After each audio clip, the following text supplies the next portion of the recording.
नमस्कार मित्रों, मैं डॉक्टर राजकुमार संस्कृत सौर्यम चैनल में आपका हार्दिक स्वागत व अभिनंदन है। आइए हम लोग देखते हैं संस्कृत व्याकरण प्रवेशिका डॉक्टर बाबूराम सक्सेना। संस्कृत व्याकरण प्रवेशिका डॉक्टर बाबूराम सक्सेना का जो षष्ठ सोपान कारक विचार है, आज हम लोग इसी से संबंधित चर्चा करेंगे। आइए कारक विचार का अगला सूत्र देखते हैं। कारक विचार का अगला सूत्र क्या है? कह रहे हैं कि दिवह कर्म च। सूत्र क्या है? दिवह कर्म च। इसका क्रम संख्या क्या है? सूत्र का 1443 है। सूत्र क्या है? दिवह कर्म च। पहले तो सूत्र से ही हमें पता चल जा रहा है कि यह सूत्र किससे संबंधित है। यह सूत्र किससे संबंधित है? तो एक इसमें तो प्राप्त हो जाएगा आपको यहाँ पे कर्म। इस सूत्र से एक तो हमें क्या प्राप्त हो जाएगा? कर्म प्राप्त हो जाएगा। कर्म विभक्ति द्वितीय विभक्ति प्राप्त हो जाएगी। दूसरा इसमें तृतीया विभक्ति भी होगा। इसमें दिवह कर्म च सूत्र से एक तृतीया विभक्ति भी प्राप्त होगी। तो जब दो विभक्तियां प्राप्त हो रही हैं तो हमें एक देखना होगा कि एक जो विभक्ति होगी वो विकल्प से होगी। एक विभक्ति क्या होगी? विकल्प से होगी।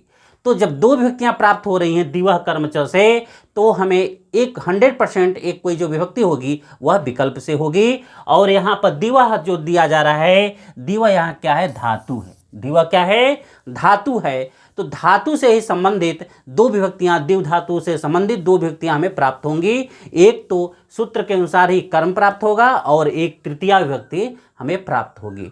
जब यह हम वृत्ति के माध्यम से एवं जो संस्कृत व्याकरण प्रवेशिका का जो व्याख्या है उसके माध्यम से देखेंगे तो हम जान जाएंगे कि यह सूत्र क्या कह रहा है। यह सूत्र दिवह कह रहा है कि जो सिद्धांत कौमुदी का जो वृत्ति है कारक प्रकरण का, उसमें कह रहे हैं कि दिवह साधक तमम, दिवह साधक तमम कारकम कर्म संज्ञा स्यात्, कारकम कर्म संज्ञा स्यात्। अर्थात दिव धातु की जो साधक तम है, कारक की कर्म संज्ञा होती है। जो दिव धातु के जो साधक है, दिव धातु का जो साधक है उसकी क्या हो जाती है? कारक की कर्म संज्ञा होती है। एवं करण कारक संज्ञा भी होगी। एवं क्या होगी? इसकी करण कारक संज्ञा भी होगी। तो एक तो विकल्प से बनेगा। जहां पर कह रहे हैं कि दिव धातु के साधकतम कारक की, जो साधकतम कारक है, जो साधकतम कारक की कर्म संज्ञा हो जाए। जो साधकतम कारक है क्या है? साधकतम जो कारक है उसकी कर्म संज्ञा होगी और उसकी करण संज्ञा भी होती है। दो संज्ञाएं यहां पे प्राप्त होंगे, एक तो कर्म संज्ञा, दूसरा करण संज्ञा। और किस स्थिति में करें? जो दिव धातु है, क्या है? दिव धातु, दिव धातु को जो साधकतम होगा उसी की कर्म संज्ञा और करण संज्ञा दोनों संज्ञाएं प्राप्त होंगी विकल्प से। उदाहरण दे रहे हैं, अच्छैहि अच्छान वा दिव्यति। उदाहरण क्या दे रहे हैं? अच्छैहि अच्छान वा दिव्यति। क्लियर हो गया? यहां पर जो दिव्यति क्या है? दिव धातु है। दिव्यति क्या है? दिव धातु है। दिव धातु से कह रहे हैं कि इसका जो साधक है वो क्या है? वह अच्छ है। क्या है? अच्छ साधक है। जब अच्छ साधक हो गया तो इसमें कौन सी विभक्ति हो जाएगी? इसमें तृतीया विभक्ति हो जाएगी। और जहां तृतीया नहीं होगी वहां पे क्या हो जाएगी? द्वितीया विभक्ति प्राप्त हो जाएगी। इसलिए दिव धातु से जो साधक तमम है वह कर्म कारक संज्ञा होगी और करण कारक संज्ञा होगी। करण कारक दोनों विभक्तियां प्राप्त होंगी। दिव धातु का जो साधक होगा, क्या होगा? साधक जो दिव धातु का होगा, यहाँ पे दोनों विभक्तियां प्राप्त होंगी। एक अच्छै अच्छान वा दिव्यति। अच्छै से दिव धातु से है, दिव धातु का जो साधक है वह अक्षय तो तृतीया हो जाएगा और उसी में विकल्प से अक्षान द्वितीया भी बन जाएगा। यहाँ तक क्लियर हो गया? अगला सूत्र देखिए। अगला सूत्र क्या है? अगला सूत्र दे रहे हैं संज्ञो नेत्रस्याम कर्मणि। क्या दे रहे हैं? संज्ञो नेत्रस्याम कर्मणि। अब देखिए यहाँ पे जो कर्मणि प्राप्त हो रहा है, संज्ञो नेत्रस्याम कर्मणि, तो यह सूत्र हमें तो कर्मणि से प्राप्त हो गया कि यहाँ कर्म भी प्राप्त होगा। सूत्र से क्या प्राप्त हो रहा है कि हमें कर्म भी यहाँ मिलेगा, प्राप्त होगा। और यह सूत्र संज्ञो नेत्रस्याम कर्मणि, यह तृतीया विभक्ति का भी विधान करेगा। यह किसका विधान करेगा? यह तृतीया विभक्ति का भी विधान करेगा। तो अर्थात इस सूत्र से दो विभक्तियों का विधान होता चलेगा।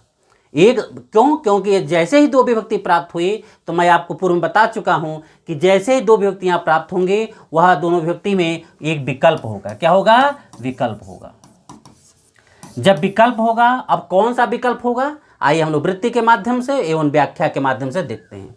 वृत्ति क्या कर रहा है? कर रहा है सम पूर्वस्य जानाते कर्मणि तृतीया वा स्यात्।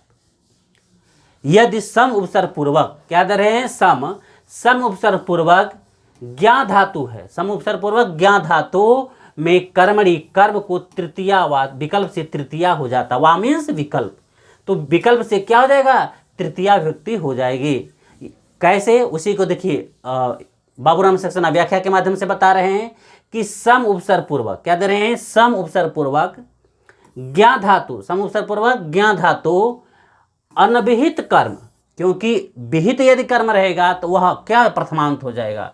तो जो अनभिहित कर्म है, क्या है? अनभिहित जो कर्म है, इस कर्म में विकल्प से तृतीया विभक्ति होती है। एक पक्ष में कर्म होगा, उसी दूसरे पक्ष में उसी कर्म को क्या कर देगा? तृतीया विभक्ति कर देगा।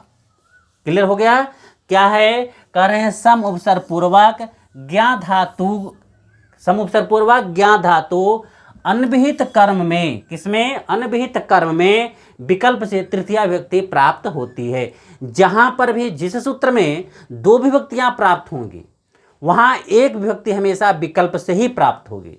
यहां पर जैसे आप देखें सूत्र से ही प्राप्त हो गया। यदि परीक्षा में पूछ दे कि संज्ञोनत्रस्याम कर्मणि में कितने सूत्र का विधान है, कौन सूत्र विकल्प का प्रयोग कर रहा है, तो यहां पर पहले तो देखिए सम उपसर्ग पूर्वक ज्ञा धातु अनभिहित कर्म, इस कर्म पर क्या हो जाएगा? कर्म पर विकल्प से तृतीया विभक्ति होती है। यदि परीक्षा में पूछ दे कि संज्ञोनत्रस्याम कर्मणि इत्यत्र कस्मिन् विभक्त्याम विकल्पेन तृतीया विभक्ति भवति, तो कर्मणि, कर्म के पर, किस पे होगा? कर्म पर। तो कर्म पर हम क्या कर देंगे? विकल्प से तृतीया विभक्ति कर देंगे। जब तृतीया विभक्ति नहीं करेंगे तो वहां द्वितीया विभक्ति का विधान होगा, और द्वितीया विभक्ति का विधान करके जब उसका हम करेंगे, जब सम उपसर्ग पूर्वक ज्ञा धातु रहेगा, तब अनभिहित कर्म पे विकल्प से तृतीया विभक्ति प्राप्त हो जाएगी। देखिए उदाहरण के माध्यम से समझते हैं। उदाहरण में क्या दे रहे हैं? दे रहे हैं कि पित्रा पितरम वा, पित्रा पितरम वा संजानिते, क्या दे रहे हैं? संजानिते। अब यहां देखिए संजानिते सम उपसर्ग पूर्वक है, क्या है? सम है, और जानिते में ज्ञा धातु है। जानते में क्या है? ज्ञा धातु है। तो जब संजानिते बन गया तो यहां पर आपको दोनों प्राप्त हो रहा है। सम उपसर्ग पूर्वक ज्ञा धातु प्राप्त हो रहा है, यहां पर भी सम उपसर्ग पूर्वक ज्ञा धातु प्राप्त हो रहा है। क्लियर हो गया?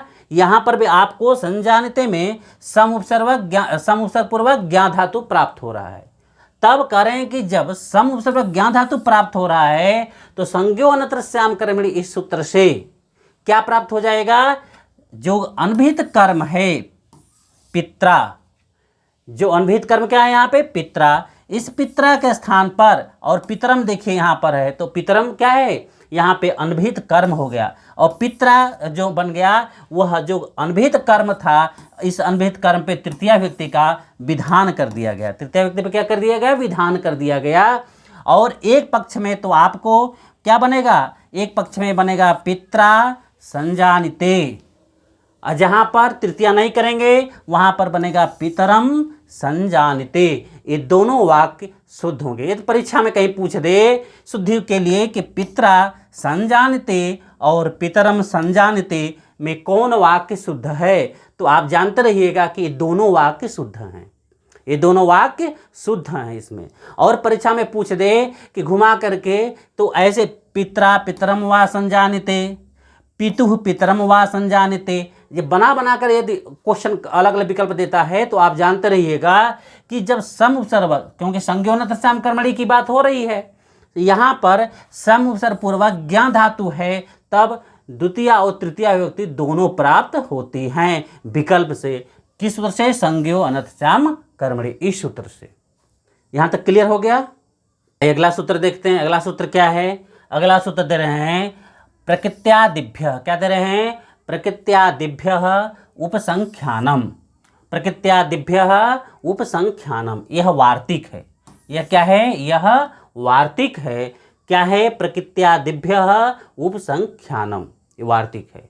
यह वार्तिक किस विभक्ति से संबंधित है? यह वार्तिक तृतीया विभक्ति से संबंधित है।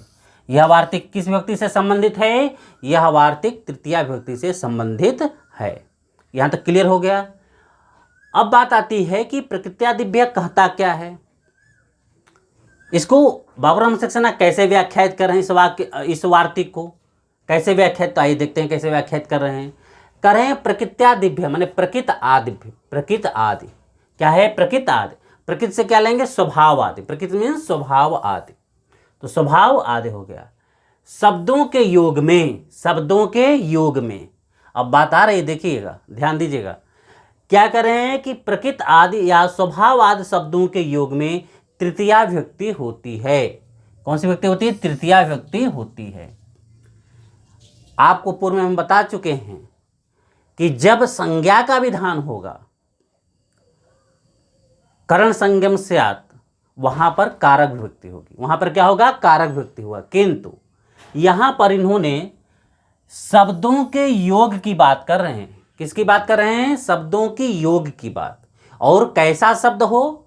वह प्रकृत आदि, प्रकृत और शब्द होंगे, प्रकृत जैसे और शब्द होंगे जो स्वभाव आदि से लिया जाएगा। तो यहां पर जो प्रकृत आदि जो शब्द है, यह इन्हीं शब्दों के योग में तृतीया विभक्ति होगी। जब किसी की योग में विभक्ति होती है, जब अभितः परितः, तो वह उपपद विभक्ति। वैसे ही यह प्रकृत्यादिभ्य उपसंख्यानम, यह सूत्र भी कौन सी विभक्ति है? यह उपपद विभक्ति है। यह कौन सी विभक्ति है? यह उपपद विभक्ति है। क्लियर हो गया यहाँ पे? क्योंकि योग में विभक्ति हो रही है, इसलिए ये कौन सी विभक्ति कहलाएगी? यह उपपद विभक्ति कहलाएगी। तो कह रहे हैं कि प्रकृत आदि या स्वभाव आदि शब्दों के योग में तृतीया विभक्ति होती है। यहां तक क्लियर हो गया। अब इसी से संबंधित कुछ उदाहरण दे रहे हैं। आइए हम लोग उदाहरण को देख लेते हैं। उदाहरण क्या दे रहे हैं? कह रहे हैं कि प्रकृत्या दयालु, प्रकृत्या दयालु, वह स्वभाव से दयालु है। वह स्वभाव से क्या है? दयालु है।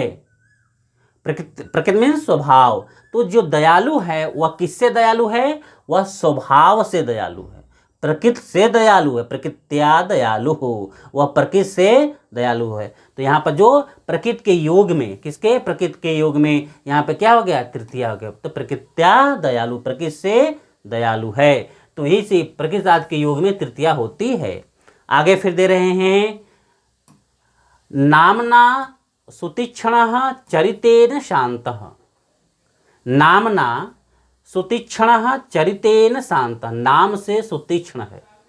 नामना, नाम से क्या है? वो नाम से वह सुतीक्ष्ण है, तीव्र है। फिर कह रहे हैं, यहां पर अगला उदाहरण दे रहे हैं, चरितेन शान्तः, अपने चरित्र से, स्वभाव से, अपने चरित्र से वो क्या है? शांत है। दो उदाहरण यहाँ पर आपको प्राप्त हो रहा है। नामना सुतीक्ष्णः, अपने नाम से सुतीक्ष्ण है, तीव्र है, एवं चरितेन शान्तः, चरित्र से, अपने चरित्र से क्या है? वह शांत है। तो यह भी आप प्रकृत आदि में, जो ये प्रकृत आदि कहा गया है, तो प्रकृत आदि में चरित्र भी आ जाएगा, नाम भी आ जाएगा, और ये प्रकृति की बात कही जा रही है।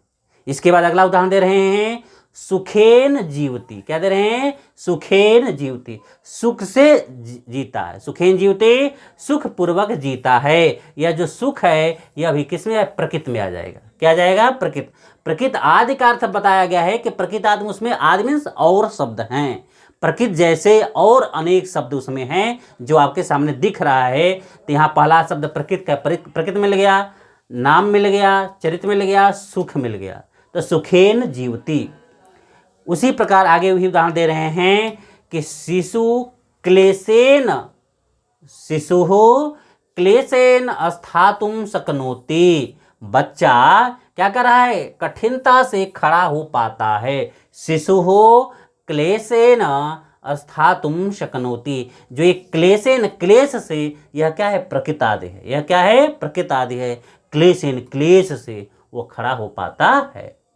अगला उदाहरण दे रहे हैं इसी में, देखिए, अर्जुनः सरलतया पठति, अर्जुनः सरलतया पठते, अर्जुन सरलता से पढ़ता है।